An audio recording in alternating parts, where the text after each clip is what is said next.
Hello no one, I'm Xana, and today's video is a little bit sad. I know it's gonna seem ridiculous, but my hamster passed away, and we knew it was coming. He was pretty old, but I didn't really realize how much I loved him until he was gone. His name was Waffle, and I've been seeing a lot of people doing the like royal militaristic portraits of their animals, and it just seems like a good way to honor him and to share with you the legend of Waffle. I figured we'd go back kind of to the very beginning of like conceptualizing and designing and figuring that out, and I have kind of a new setup again, just constantly improving and learning. So yeah, let's switch to the overhead. Alright, so I've got a new sketchbook with a page here just to kind of do some concepting. Let me... Oh, got a text message too. So this, I'd say like the most important thing I want to capture is his likeness. So I'll throw up the pictures that I am referencing of him.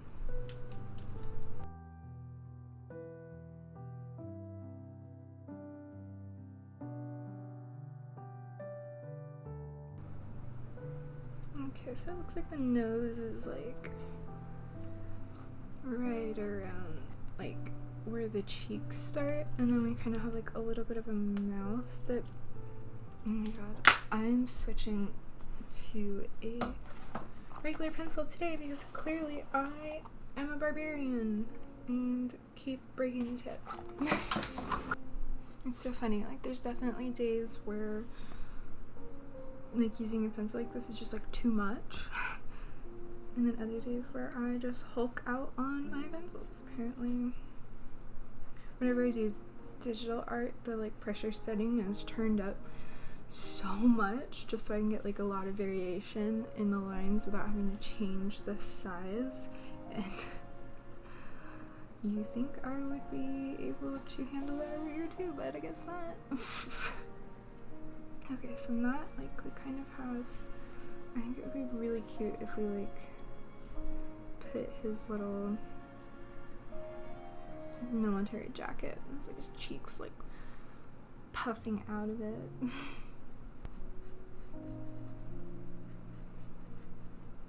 There we go.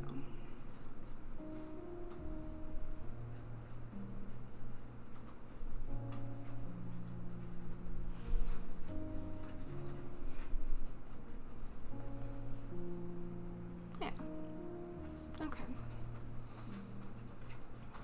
All of Waffle's head was orange, and his ears were like a little bit darker. Just gonna write this down. He did have one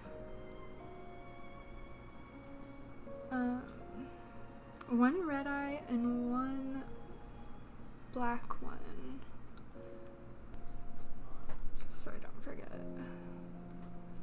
And he kind of had like, he was like a really fluffy one. So I'm gonna give him like some crazy bedhead. He's so funny, like he would, we laughed that he was like my spirit animal because he would wake up just randomly, like go out and see what kind of like treats or anything I left him.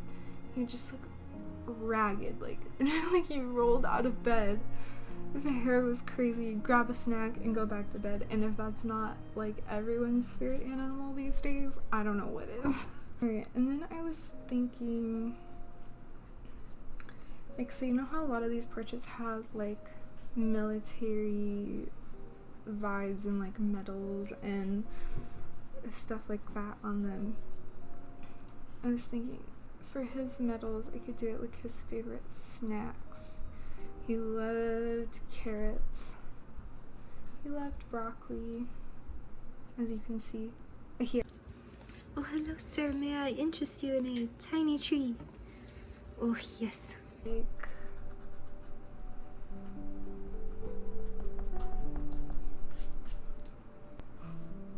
And then I'm just looking at like general military jackets and like some themes. I don't want to copy anything directly because I'm sure that there's really important military reasons for every part of these portraits, and I don't want to appropriate that in the wrong way. I wonder if we should like have him holding something. Like, it seems like a lot of these portraits, there's this like, they're holding things, and from like my art history background, I know that like whatever the ruler is painted as holding can like designate like different accomplishments or, you know, stuff like that, or their rank. I'll do like a fringy epaulette. I think that's how you say that. Epaulette. Epaulette.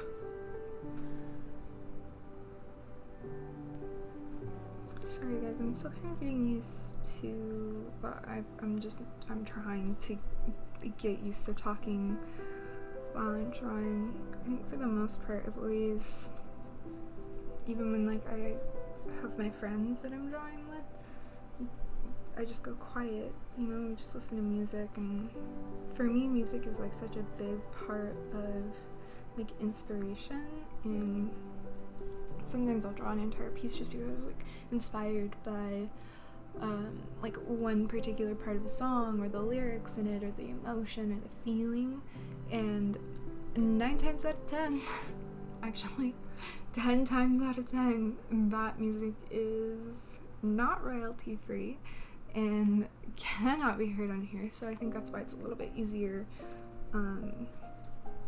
to just do like a voiceover afterwards if I'm doing something like a little bit more intense or that you guys just can't hear it.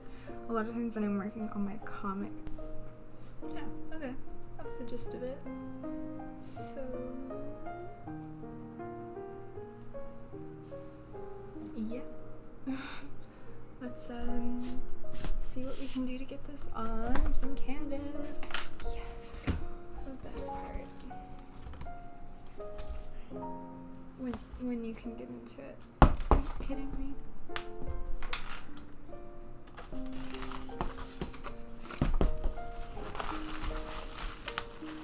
that new canvas smell. Let me get set up, and for this next part, then I'll be right back.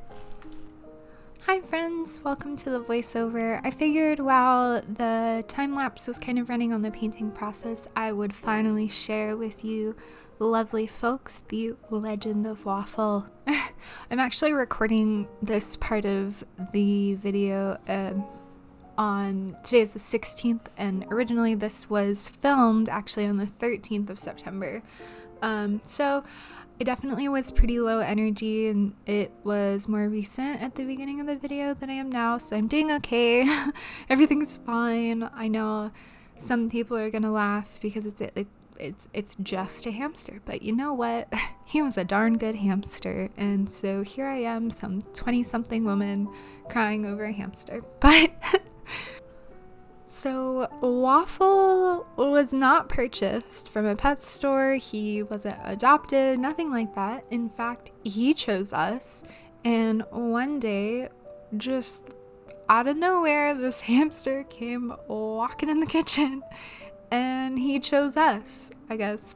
We later found out that he had, in this apartment complex, he had escaped from the 3rd floor, made it down to the 1st floor, survived in the walls for several months. He was hoarding batteries in like a little nest in the wall, and that's where Waffle came from. But he was always like super friendly, and a lot of hamsters, you know, they're just like, they don't really care like if you're walking by or anything, but every single time you would like go near his enclosure, he was just like ready to hang out. He was ready to cuddle. He wanted to explore. Like, he was just the coolest little dude ever. And I had some hamsters growing up, and I'm telling you, I never met one quite like him. He always appreciated snacks and any little toys or hides, or, you know, I'd like redo his enclosure and like make a little tunnel and stuff like that. And he was always appreciative, and he always used everything, and he's gonna be missed. I mean, all things considered, it probably worked out the best for him because we are in Arizona and it gets really hot outside, so he really could have died in those walls, I guess. And he got to spend the rest of his life with us, and we love the heck out of him. That's that. That is the legend of Waffle, and I hope if anything it made you maybe smile a little bit, or I don't know. Rest in peace, Waffle. We love you.